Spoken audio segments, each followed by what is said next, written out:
Hey guys, so welcome to my reading time. We are reading chapters 3 and 4 today of I Survived the Children's Blizzard of 1888. So far in the book, John is the main character and he has moved from Chicago, the inner city, to Dakota Territory to a big farm because his parents were given him given farmland for free.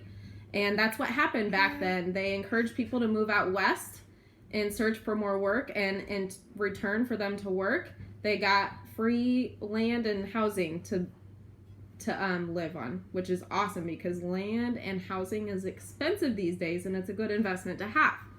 All right, here we go. Oh, and then the main thing that we left off with chapter 2 is him and his sister were walking in the tall grass 3 miles there and back to school, which is a long way, and on the way there he lost his sister in the grass. So let's see what happens. John was at the edge of a panic when a giggle rose from the grass just a few yards ahead. Franny's freckled face popped up. She grinned at him. Boo! Franny! Tricked you, she said. You didn't trick me, John lied. I knew exactly where you were hiding. How did you know? Franny asked with a frown. I could smell you, John said, wrinkling his nose. You stink worse than Princess. Princess was their cow. Franny had picked her name. Actually, Franny smelled a little like apples and Ma's soap, but John needed to get even with her for scaring him. Franny's smile fell away. Her eyes started to tear up. I do not stink, she said. All right, John said. He hated to see Franny sad. But don't do that again. I thought I lost you, Fran. You scared me. Franny burst out laughing. Ha ha ha ha. That's a funny joke, Johnny, she said. I know you're never scared. John's heart lifted a little. It was good having a little sister who thought he was so brave. They rushed the last mile to the schoolhouse, which was about a quarter mile past Main Street. It was just a small, unpainted building, more than an overgrown dollhouse than a school. The school was barely big enough to fit all 15 students. The big and little kids squeezed together in one room. Miss Rule had to figure out how to teach all of them. Luckily, John and Franny weren't late. The schoolhouse was still closed. Kids were milling around outside. Stop. The schoolhouse door was still closed. Kids were milling around outside waiting for the bell. Stop. You're gonna leave? Franny went to join a jump rope again. John looked around, wishing he had someone to talk to. Back in Chicago, he had more friends than he could count. Before school, he and his pals would shoot marbles or bug the girls they liked. But there were only three boys his age, Rex, Peter, and Sven. They'd been friendly to John last fall when he was brand new, but John always felt uneasy around them, afraid he would say something wrong and make a fool of himself, so he avoided them. Now they mostly ignored John, or maybe it was John who ignored them.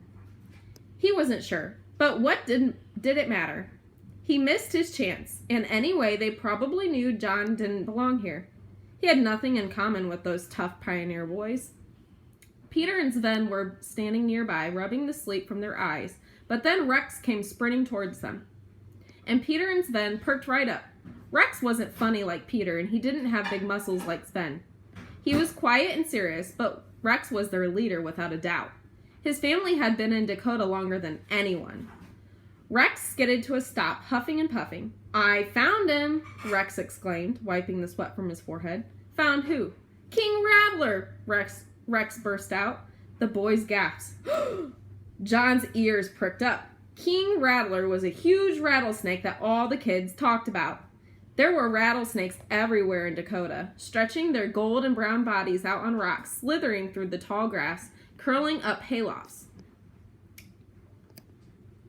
Of all the sounds of prairie, nothing chilled John's blood more than the shh of a rattler shaking its tail.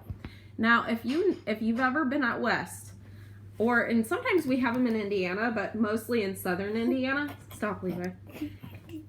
Rattlesnakes are really dangerous. They can actually kind of kill you if they bite you and you get their venom. That they can cause you to be either dead or paralyzed. So they are something you don't want to mess with. And states out west like Arizona and Colorado and Nevada and Montana, all those states have rattlesnakes.